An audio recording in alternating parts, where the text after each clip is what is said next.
कल हम लोगों ने 5 प्रश्न देखे थे। आज आगे बढ़ते हैं प्रश्न नंबर 6 से। इसमें कुल 20 प्रश्न होंगे।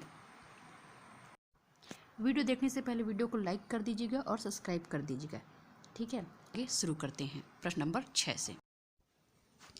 प्रश्न नंबर 6वां, समस्यात्मक परिकल्पना के समाधान का तरीका है। पहला पुस्तकों द्वारा, दूसरा अध्यापकों द्वारा, तीसरा परीक्षा द्वारा और चौथा पुस्तकों द्वारा।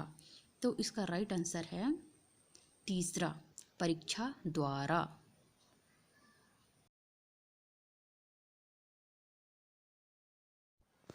प्रश्न नंबर 7, छात्रों की रुचि पाठ की ओर आकृष्ट करने के लिए आवश्यक है। पहला पाठ का सार, दूसरा पाठ की प्रस्तावना, तीसरा प्राप्त उद्देश्य और चौथा है कोई नहीं। तो इसका राइट आंसर है दूसरा, पाठ की प्रस्तावना। पाठ की प्रस्तावना राइट आंसर।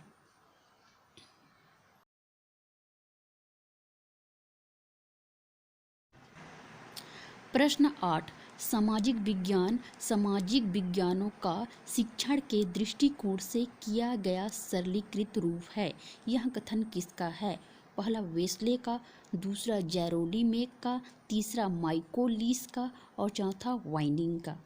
तो इसका राइट आंसर है वेस्ले का।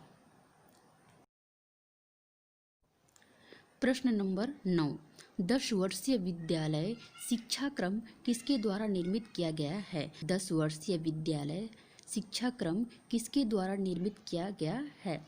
ए NCERT, दूसरा SIERT, तीसरा DIET, चौथा SCOPE।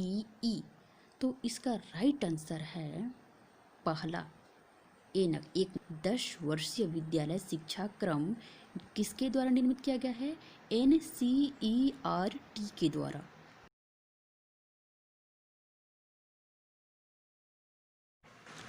प्रश्न 10वां, सामाजिक विज्ञान के अंतर्गत शामिल नहीं है। सामाजिक विज्ञान के अंतर्गत शामिल नहीं है। पहला, क्षेत्र सामाजिक अध्ययन से अधिक विस्तृत, दूसरा यह अधिक व्यवहारिक है, तीसरा यह वयस्कों के लिए है, चौथा शैक्षिक स्तर उच्च होता है। तो जो सामाजिक विज्ञान के अंतर्गत शामिल नहीं है वो है नंबर चौथा, शैक्षिक स्तर उच्च होता है।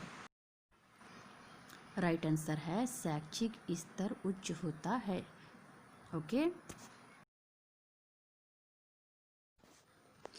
प्रश्न नंबर 11वां, अर्थव्यवस्था का सीधा संबंध किससे है? अर्थव्यवस्था का सीधा संबंध किससे है? पहला वाणिज्य शास्त्र से, दूसरा इतिहास से, तीसरा भूगोल से, चौथा कला से। पहला है वाणिज्य शास्त्र से, दूसरा है इतिहास से, तीसरा है भूगोल से, चौथा है कला से। तो इसका राइट आंसर है वाणिज्य शास्त्र से है। अर्थव्यवस्था का सीधा संबंध है वाणिज्य शास्त्र। अर्थव्यवस्था का सीधा संबंध वाणिज्य शास्त्र से है। प्रश्न नंबर 12, व्यक्तित्व का संपूर्ण विकास मनुष्य की किन क्रियावृत्तियों के संतुलित विकास पर निर्भर है? व्यक्तित्व का संपूर्ण मनुष्य की किन क्रियावृत्तियों की संतुलित विकास पर निर्भर है? पहला संज्ञान पूर्वक, दूसरा भाव मूलक, चौथा प्रयत्न मूलक, चौथा सभी। तो इसका राइट आंसर है चौथा सभी।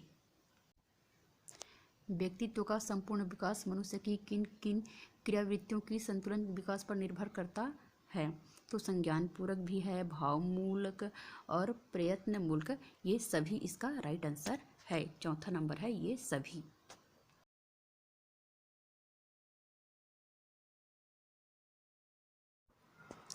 चलिए आगे शुरू करते हैं। प्रश्न नंबर 13, पाठ्य पुस्तक के चयन हेतु ध्यान रखना चाहिए। पाठ्य पुस्तक के चयन हेतु ध्यान रखना चाहिए। पहला, पुस्तक का लेखक, पुस्तक की छपाई, पुस्तक की साज सज्जा, उपर्युक्त सभी। तो इसमें जो होता है उपर्युक्त सभी ही हमें ध्यान में रखना चाहिए।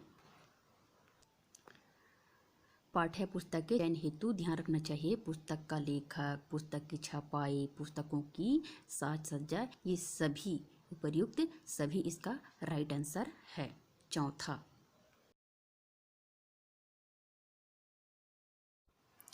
चलिए आगे शुरू करते हैं। प्रश्न नंबर 14, भारतीय विद्यालयों में सामाजिक अध्ययन को प्रारंभ करने का श्रेय किसे है? भारतीय विद्यालयों में सामाजिक अध्ययनों को प्रारंभ करने का श्रेय किसे है? पहला कोठारी आयोग को, दूसरा मुदालयर आयोग को, चौथा भारतीय शिक्षा आयोग को और चौथा सभी स्वयंसेवी संस्थाओं को।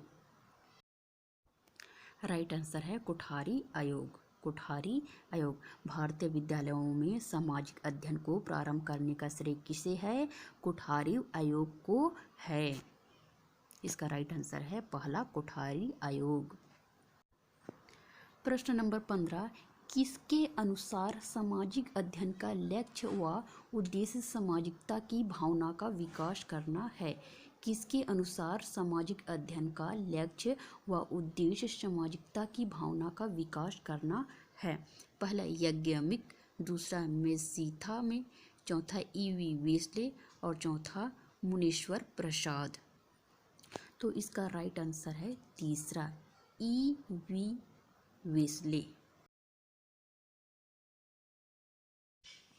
राइट आंसर है ईवी वेस्ले। EV Wesley. प्रश्न नंबर 16, अनुभवों की संपूर्णता का सिद्धांत किसने प्रस्तुत किया? अनुभवों की संपूर्णता का सिद्धांत किसने प्रस्तुत किया? पहला माध्यमिक शिक्षा आयोग ने, दूसरा भारतीय आयोग ने, तीसरा कोठारी आयोग ने और चौथा डेस्पी ने।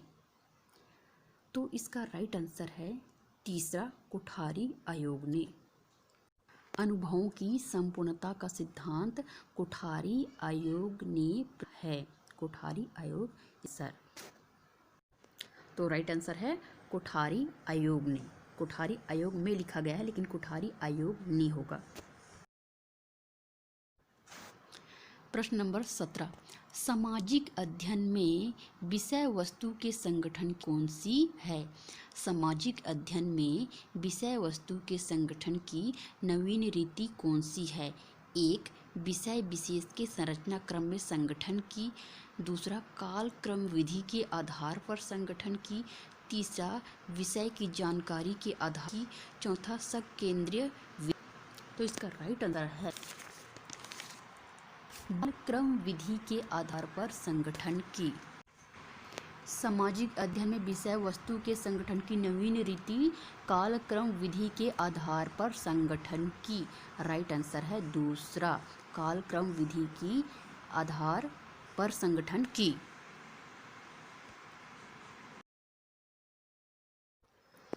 18, काल क्रम विधि के दोष हैं। काल क्रम विधि के दोष हैं। पहला है शिक्षा के सिद्धांतों का उल्लंघन, दूसरा है रोचकता का अभाव, तीसरा है पुनरावृत्ति का अभाव, चौथा है उपर्युक्त सभी। तो इसका राइट आंसर है दूसरा रोचकता का अभाव। कालक्रम विधि के दोष हैं रोचकता का अभाव। रोचकता का अभाव राइट आंसर। प्रश्न 19, method and techniques of teaching पुस्तक के लेखक कौन है? Method and techniques of teaching पुस्तक के लेखक कौन है? E V Wesley, S K. Kochhar, John V S C. Morrison. तो इसका जो राइट आंसर है पहला E V Wesley. Methods and techniques of teaching पुस्तक के लेखक हैं ईवी वेस्ले। ईवी वेस्ले याद हो जाना चाहिए। EV Wesley is the right answer.